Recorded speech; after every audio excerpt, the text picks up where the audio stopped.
Good morning everyone. I am Dr. Rekha Prajapat. In this video, I am going to explain you about optical absorption.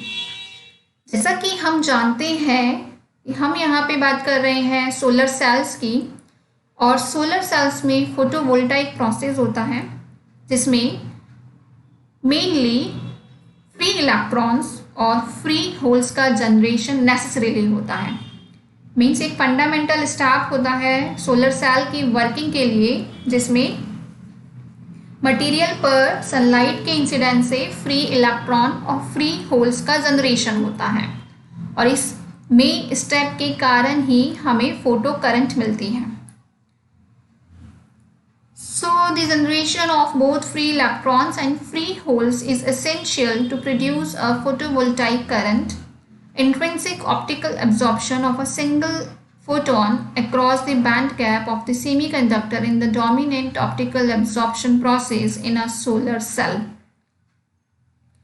एक solar cell की working में semiconductor material पर incident होने वाले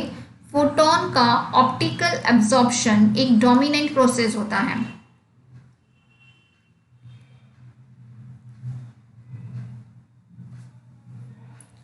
but generally जब हम एक charge transportation process की बात करते हैं तो उस कंडीशन में एक्सट्रिंसिक एब्जॉर्प्शन कुछ डीप और लोकलाइज स्टेट्स के कारण होता है, जैसे कि स्टेट्स के चेंज होने के कारण and if these changes of states occur to the change a junction profile or by emptying the traps। और इस कंडीशन में बहुत ही नेग्लिजिबल नेट करंट हमें यहाँ देखने को मिलती है। बट जब हम बात करते हैं एक्सट्रिंसिक एब्जॉर्प्शन की, और एक्सट्रिंसिक एब्जॉर्प्शन के लिए जो उनका एब्जॉर्प्शन कोफिशिएंट होता है वो इंट्रिंसिक प्रोसेस के कंपैरिजन में काफ़ी ऑर्डर्स मैग्नीट्यूड के ऑर्डर्स में कम होता है। अब देखिए हम यहाँ पे एक टर्म इंट्रोड्यूस करेंगे एब्जॉर्प्शन कोफिशिएंट या एब्जॉर्प्शन कांस्टेंट। इसका मीनिंग ये होता है कि ये टर्म हमें बताती है कि उस मटेरियल के द्वारा जो फोटोन का जो एब्जॉर्प्शन किया जा रहा है उसका मैग्नीट्यूड क्या है, और ये एब्जॉर्प्शन कोफिशिएंट लैम्डा का फंक्शन होता है और जो लैम्डा होता है वो मटेरियल पर इंसिडेंट होने वाली लाइट की वेवलेंथ होती है। So absorption coefficient, absorption constant will be denoted by alpha which is the function of the lambda. अब यदि किसी सेमीकंडक्टर मटेरियल पर इंसिडेंट होने वाले फोटोन के फ्लक्स को गामा नॉट लैम्डा से रिप्रेजेंट किया जा रहा है at x is equals to the zero पे, तो उस कंडीशन में फोटोन के फ्लक्स को यहाँ पर रिप्रेजेंट करते हैं हम इक्वेशन नंबर 28 से, एंड दिस इज गामा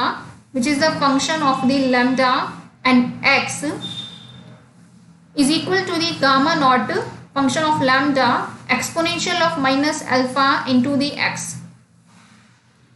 यहाँ पर हम जो फोटोन फ्लक्स रिप्रेजेंट कर रहे हैं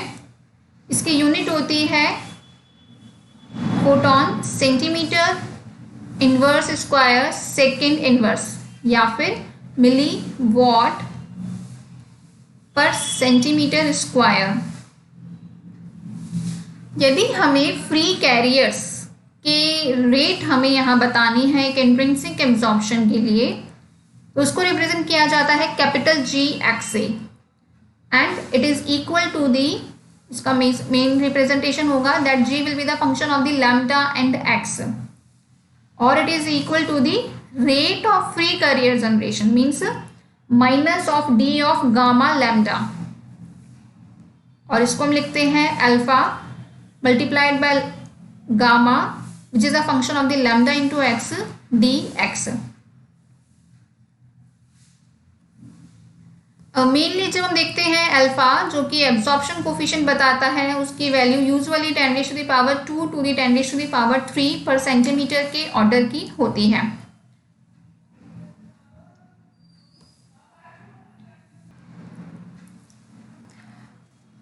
मेनली जब हमें एब्जॉर्प्शन कांस्टेंट अल्फा को फाइंड आउट करना होता है तो उस कंडीशन में इंट्रिंसिक एब्जॉर्प्शन के दो टाइप्स होते हैं। अब वो दो टाइप्स होते हैं डायरेक्ट एब्जॉर्प्शन और इनडायरेक्ट एब्जॉर्प्शन। यहाँ पे हम दो टाइप के बैंड गैप की बात करेंगे, डायरेक्ट बैंड गैप और इनडायरेक्ट बैंड गैप। तो उसी के फंडामेंटल को हम यहाँ पे पहले फॉलो कर रहे हैं, जिसमें हम बात कर रहे हैं कि यदि हमें ये ऑब्जर्व करना है कि एक इंट्रिंसिक मटेरियल के लिए एब्जॉर्प्शन का मैग्नीट्यूड क्या है, मींस एब्जॉर्प्शन कांस्टेंट का मैग्नीट्यूड क्या है, तो उसके प्रोसेस के लिए, उसके डिटर्मिनेशन के लिए यहाँ पर हम उसको दो कैटेगरी में बांटते हैं, and that is the direct and indirect absorption. आगे हम उसको एक फिगर के द्वारा हम देखेंगे, जैसा कि हम इस फिगर में देख सकते हैं। This is the figure number 5। इस फिगर में हम यहाँ पे direct optical absorption band gap को हम यहाँ पे बात करेंगे। सो यहाँ पे हम पहला प्रोसेस देखते हैं कि जिसमें केवल जो फोटोन एब्जॉर्ब किया जा रहा है उसको हम सिंपल एक वर्टिकल लाइन के द्वारा रिप्रेजेंट कर रहे हैं।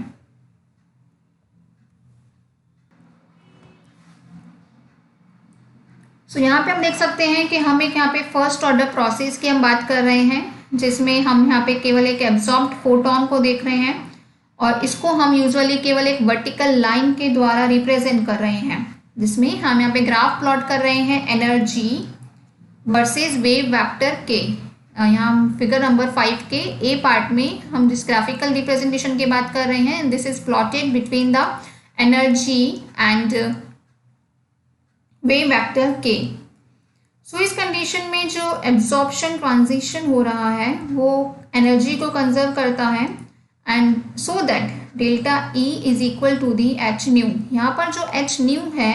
वो एक फोटोन की एनर्जी होती है, और हम यह देख सकते हैं कि इसके लिए के वेक्टर में कोई चेंजेस हमें देखने को नहीं मिलते हैं। मीन्स यदि इलेक्ट्रॉन का ट्रांसफर हो रहा है लोअर स्टेट से अपर स्टेट की तरफ, तो हमें उस कंडीशन में वेव वेक्टर के में कोई चेंजेस ऑब्जर्व नहीं होते हैं, और ये चेंजेस हम बात कर रहे हैं इनिशियल और फाइनल स्टेट्स के, except for the small momentum of the photon. So यदि हम इस कंडीशन की बात करते हैं तो इस कंडीशन के लिए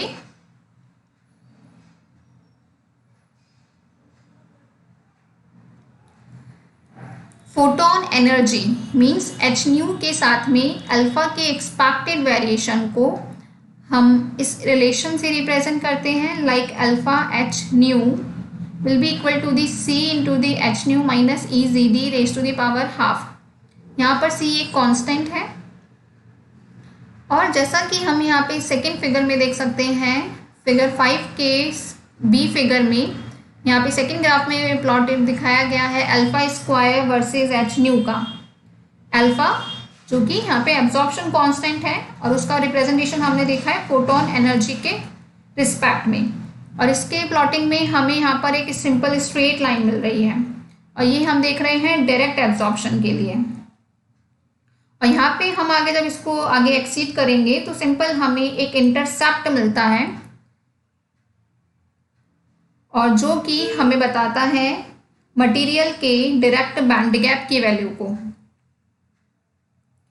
जब हम डायरेक्ट ऑप्टिकल एब्जॉर्प्शन की बात करते हैं तो उस कंडीशन में जो एब्जॉर्प्शन कांस्टेंट होता है अल्फा, वो रैपिडली फोटोन की एनर्जी के साथ में इंक्रीज होता है, और ये इंक्रीमेंट लगभग ऑर्डर का होता है 10⁴ टू 10⁻6 पर सेंटीमीटर। लेकिन जब हम हायर फोटोन एनर्जीज की बात करते हैं तो उस कंडीशन में एब्जॉर्प्शन कोफिशिएंट या एब्जॉर्प्शन कांस्टेंट अल्फा की वैल्यू बहुत ज़्यादा हो जाती है, और फिर फोटोन एनर्जी के साथ में बहुत ही कम वेरिएशन शो करता है, और साथ ही डिपेंड करता है, ये वेरिएशन डिपेंड करता है चार्ज कैरियर्स के कंडक्शन बैंड के बॉटम से हाई लाइन बैंड के ट्रांजिशंस पर। सो यहाँ पे हमने इस फिगर में बात करी है विद डायरेक्ट ऑप्टिकल एब्जॉर्प्शन की, जिसमें फर्स्ट यानी ए फिगर में हमने देखा है वैलेंस बैंड से कंडक्शन बैंड में होने वाले ऑप्टिकल ट्रांजिशन बैंड गैप को, जिसमें हम देख सकते हैं कि इसमें हमें ट्रांजिशन के लिए एक मिनिमम एनर्जी की रिक्वायरमेंट होती है and that is the EGD, the minimum energy. Like यहाँ पे हम देख सकते हैं वैलेंस बैंड का टॉप और कंडक्शन बैंड का bottom. So the minimum energy for the transition to occur is known as the direct band gap EGD। यहाँ पे हम देख सकते हैं कि हमने यहाँ पे इसको लिखा है EGD। EG stands for direct band gap,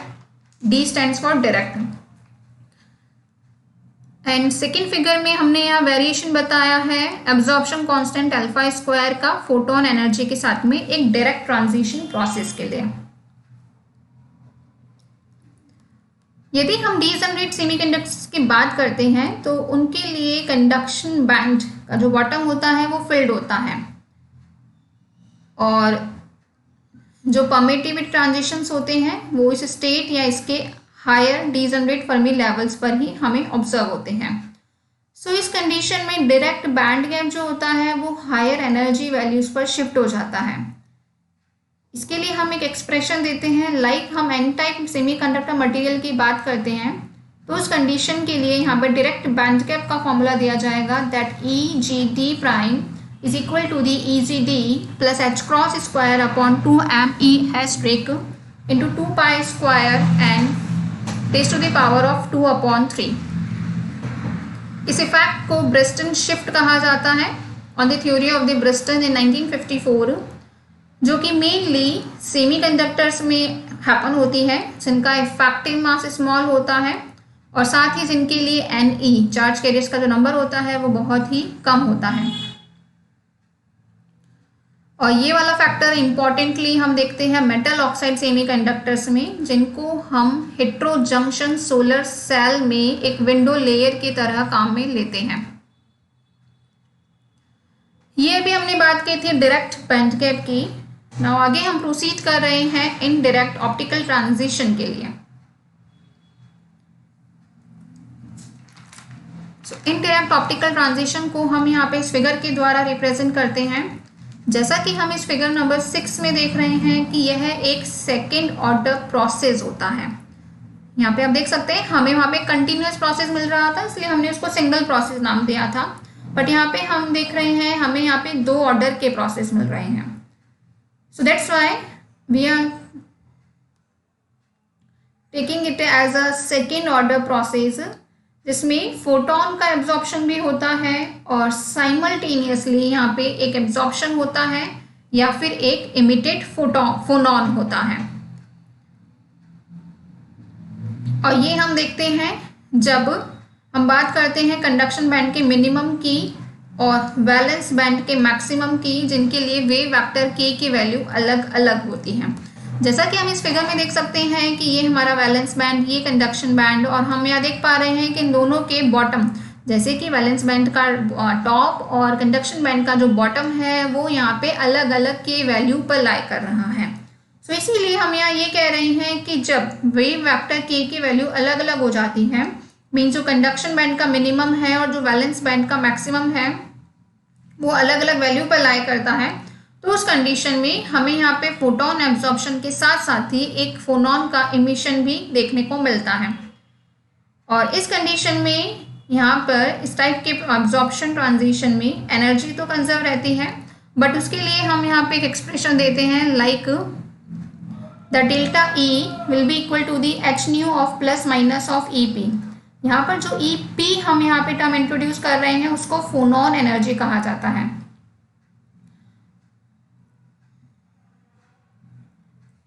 और इस प्रकार से इनिशियल और फाइनल स्टेट के कारण k में होने वाले चेंजेस यानी कि डेल्टा k जो होते हैं वो फोनॉन जो कि इस प्रोसेस में इन्वॉल्व होता है उसकी k वैल्यू के इक्वल होते हैं। सो स्मिथ के द्वारा दी गई theory which was presented in 1968, इस थ्योरी के according indirect absorption coefficient alpha 1 के लिए उन्होंने एक फॉर्मूला यहाँ पर रिप्रेजेंट किया था and that is given as alpha 1 which is equal to the C1 upon EG prime raise to the power square into h nu minus EG prime minus EP raise to the square upon 1 minus exponential of minus EP upon KT plus h nu minus E G prime plus E P square divided by exponential upon E P upon K T minus 1। Further यदि हम बात कर रहे हैं कि जो photon incident हो रहा है उसकी एनर्जी एच न्यू की value E G prime minus E P से तो ज़्यादा है बट ऑलमोस्ट इक्वल और less than to the E G prime plus E P,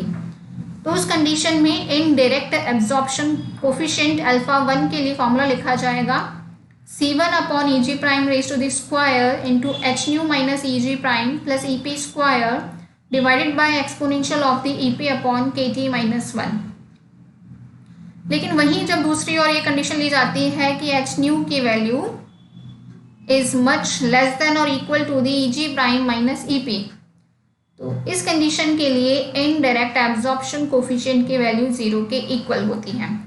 साथ ही यहाँ पे जो हमारा C1 हम देख रहे हैं, C1 is the constant parameter here. So यहाँ पर जो हम सेकंड प्लॉट देख रहे हैं फिगर 6 में, हम देख सकते हैं कि हमें यहाँ पे दो कर्व्स हमें यहाँ देखने को मिल रहे हैं। सो फर्स्ट वाले कर्व में हमने टिपिकल ऑप्टिकल इनडायरेक्ट ट्रांजिशन देखा है वैलेंस बैंड से कंडक्शन बैंड की तरफ, और इस प्रकार के प्रोसेस में हमें जो मिनिमम एनर्जी की ज़रूरत होती है एब्जॉर्प्शन के लिए to occur in the indirect band gap is the E G prime minus E P, और ई पी यहाँ पर होता है फोटॉन का एनर्जी। साथ ही सेकंड प्लॉट में हम देख रहे हैं एब्जॉर्प्शन कोफिशिएंट और एब्जॉर्प्शन कांस्टेंट अल्फा का वेरिएशन फोटॉन एनर्जी के साथ में, जो कि एच न्यू से हम रिप्रेजेंट कर रहे हैं एक इनडायरेक्ट ट्रांजिशन के लिए। सो फोटॉन एनर्जी यहाँ पे इस प्रकार से होती है कि यदि हम alpha raise to the power half को फोटॉन एनर्जी के साथ में प्लॉट करते हैं तो हमें दो स्ट्रेट लाइन के सेगमेंट्स हमें मिल रहे हैं, जैसा कि आप यहाँ देख रहे हैं, एक हमें ये सेगमेंट है, सेकेंड वन दिस। तो इस प्रकार के प्रोसेस में हमें यहाँ दो स्ट्रेट लाइन सेगमेंट्स हमें यहाँ ऑब्जर्व होते हैं। पहला वाला लाइन सेगमेंट तो होता है जिसका इंटरसेप्ट हम देख रहे हैं एच न्यू टू फोटॉन के लिए, ये वाला तो फोटॉन एनर्जी एक्सिस को करस्पॉन्ड करता है फोनॉन के इमिशन के लिए,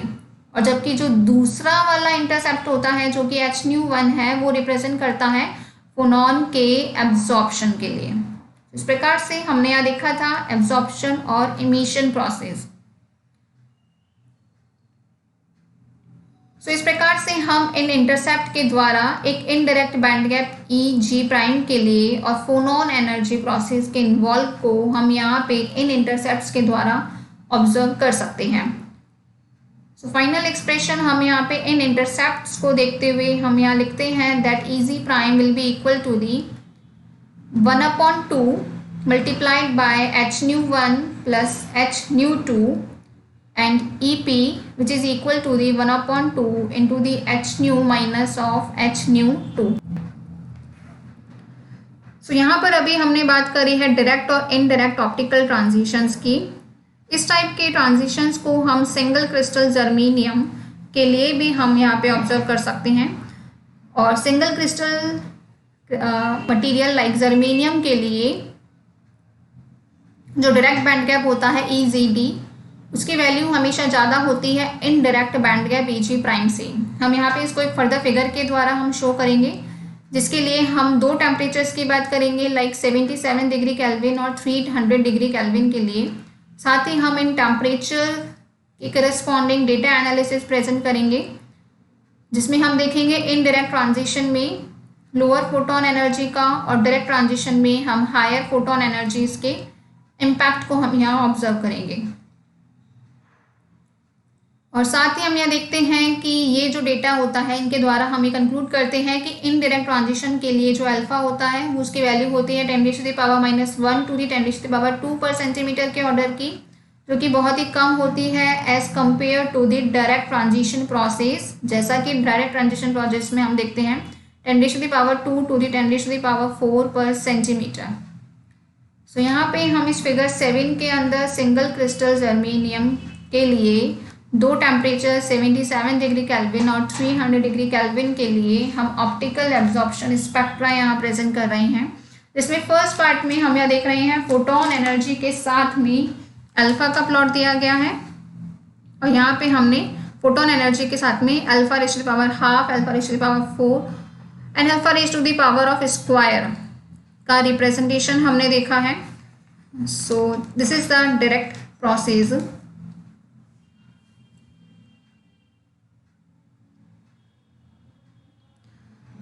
आगे हम नेक्स्ट फिगर में बात कर रहे हैं ऑप्टिकल एब्जॉर्प्शन स्पेक्ट्रा की, जिसमें हम सेवरल टाइप के मटेरियल्स को हम यहाँ इनकॉर्पोरेट कर रहे हैं, जिनको हम mainly photovoltaic solar cell application में यूज में लिया जाता है। फोटोवोल्टाइक सोलर सेल के फॉर्मेशन में हम इन सेमीकंडक्टर मटेरियल्स को यूज में लेते हैं। जैसा कि हम जानते हैं कि सिलिकॉन और एल्यूमिनियम सल्फाइड के लिए जो इनडायरेक्ट बैंड गैप होता है उसकी वैल्यू कम होती है।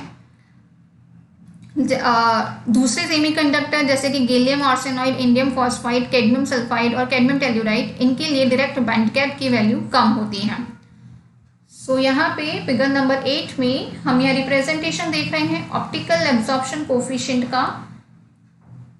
फोटोन एनर्जी के रिस्पेक्ट में, कि यदि हमारे किसी सेमीकंडक्टर मटेरियल पर इतनी एनर्जी के फोटॉन्स को इंसिडेंट किया जाता है तो उस मटेरियल के लिए एब्जॉर्प्शन कोफिशिएंट का वेरिएशन किस प्रकार से रहता है।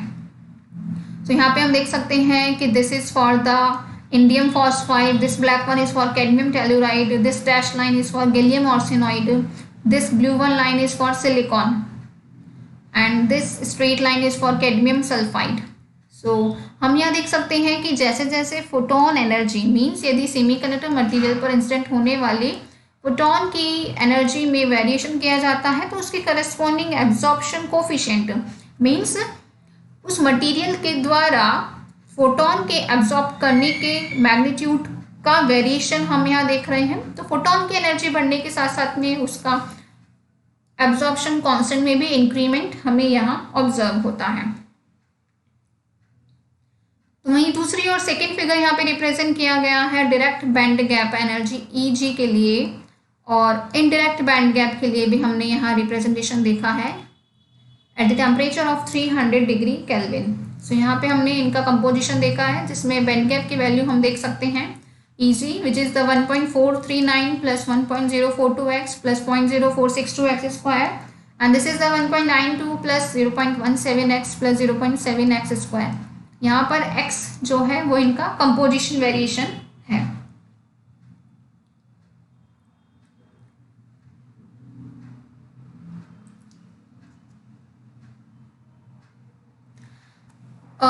जब हम बात करते हैं इनडायरेक्ट बैंड गैप की,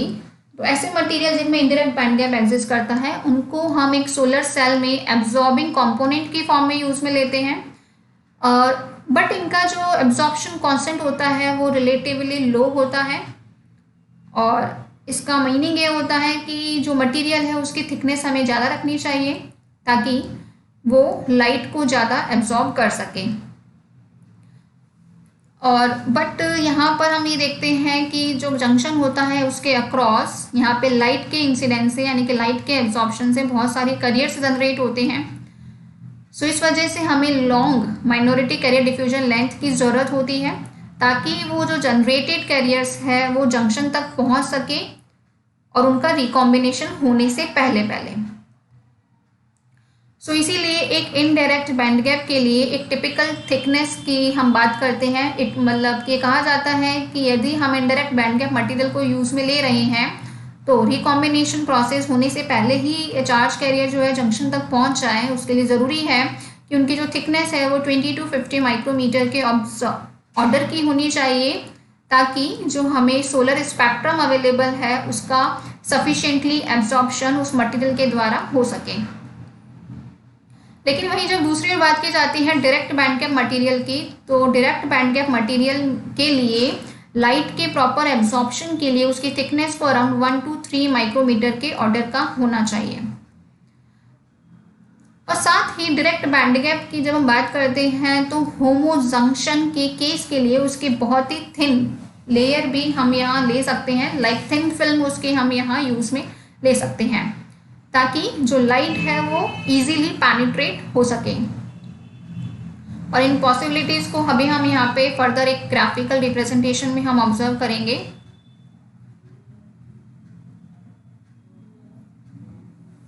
जब हम बात करते हैं थिन जंक्शन रीजन की, यदि हम जो मटेरियल ले रहे हैं वो हमने एक थिन लेयर की फॉर्म में लिया है, तो उस कंडीशन में जो लाइट के द्वारा जो करियर जनरेट होते हैं वो इजीली सरफेस तक डिफ्यूज हो जाते हैं और यहाँ पे रिकॉम्बिनेशन लॉसेस कुछ होने के चांसेस रहते हैं और ये जो होते हैं ये जो बहुत ज़्यादा होते हैं as compare to the probability of diffusing to the junction and to be collected. So इसीलिए ऐसे होमो जंक्शन सोलर सेल जिनमें डायरेक्ट बैंड गैप मटेरियल को हम यूज़ में लेते हैं वो लिमिटेड है, उनका कम यूज़ किया जाता है because of surface recombination losses. लेकिन जब हम बात करते हैं हेट्रो जंक्शन सेमीकंडक्टर मटेरियल की या हेट्रो जंक्शन स्ट्रक्चर की बात करते हैं, तो उसका जो लार्जर बैंड गैप मटेरियल होता है जिसको हम डायरेक्ट बैंड गैप की बात करते हैं वो इजीली एब्जॉर्ब कर लेते हैं और इस टाइप की प्रॉब्लम्स को यहाँ पर ओवरकम किया जाता है। बट हालांकि यहाँ पर भी लैटिस मिसमैच, यानी कि क्योंकि हम हेट्रो जंक्शन की बात कर रहे हैं, हेट्रो जंक्शन मतलब कि जब अलग अलग टाइप के सेमीकंडक्टर्स को मिला के हम सोलर सेल बना रहे हैं, जिसको हम हेट्रो जंक्शन कह रहे हैं, तो उस कंडीशन में यहाँ पे लैटिस मिसमैच एक बिगेस्ट रीजन हो सकता है और जो कि एक सेल की परफॉर्मेंस को डेफिनेटली अफेक्ट करते हैं because of the interface recombination losses. तो यहाँ पर हम इस फिगर में देख सकते हैं डिफरेंट टाइप के सेल कॉन्फ़िगरेशन पॉसिबिलिटीज को। यहाँ पर हम फिगर ए की बात करते हैं, तो फिगर ए में इनडायरेक्ट बैंड गैप मटेरियल एक होमो जंक्शन के लिए इनडायरेक्ट बैंड गैप मटेरियल का रिप्रेजेंटेशन है। फिगर बी जिसमें एक होमो जंक्शन मटेरियल के लिए डायरेक्ट बैंड गैप को रिप्रेजेंट किया गया है। सी फिगर में एक हेट्रो जंक्शन के लिए इनडायरेक्ट बैंड गैप रिप्रेजेंट किया गया है एंड डी फिगर में हम यहाँ पे एक हेट्रो जंक्शन मटेरियल के लिए डायरेक्ट बैंड गैप का रिप्रेजेंटेशन देख रहे हैं। यहाँ पर हम देख सकते हैं कि हमने कुछ टर्म्स यूज में ली है लाइक पी एंड एन, जो कि एन और पी टाइप के एक्सट्रिंसिक सेमीकंडक्टर मटेरियल को रिप्रेजेंट कर रहे हैं। ये जो सिंबल है यह इंसिडेंस ऑफ लाइट को रिप्रेजेंट कर रहा है, मीन्स यहाँ पे एक पर्टिकुलर फोटोन एनर्जी का फोटोन यहाँ पर इन सेमीकंडक्टर मटेरियल पर इंसिडेंट किया जा रहा है, जिसकी वजह से यहाँ पे चार्ज कैरियर जनरेट हो रहे हैं। और यहाँ पे हमने दो टर्म्स यूज में ली है लाइक एस एंड S1। जैसा कि जब हमने होमो जंक्शन की बात की थी तो होमो जंक्शन में हमारे पास में S टर्म है, लेकिन जब हम हेट्रो जंक्शन की बात कर रहे हैं तो हमारे पास में S1 टर्म है। ये जो टर्म है ये रिप्रेजेंट कर रही है रिकॉम्बिनेशन लॉसेस को, मींस S जो टर्म रिप्रेजेंट करती है वो रिप्रेजेंट करती है सरफेस रिकॉम्बिनेशन लॉसेस को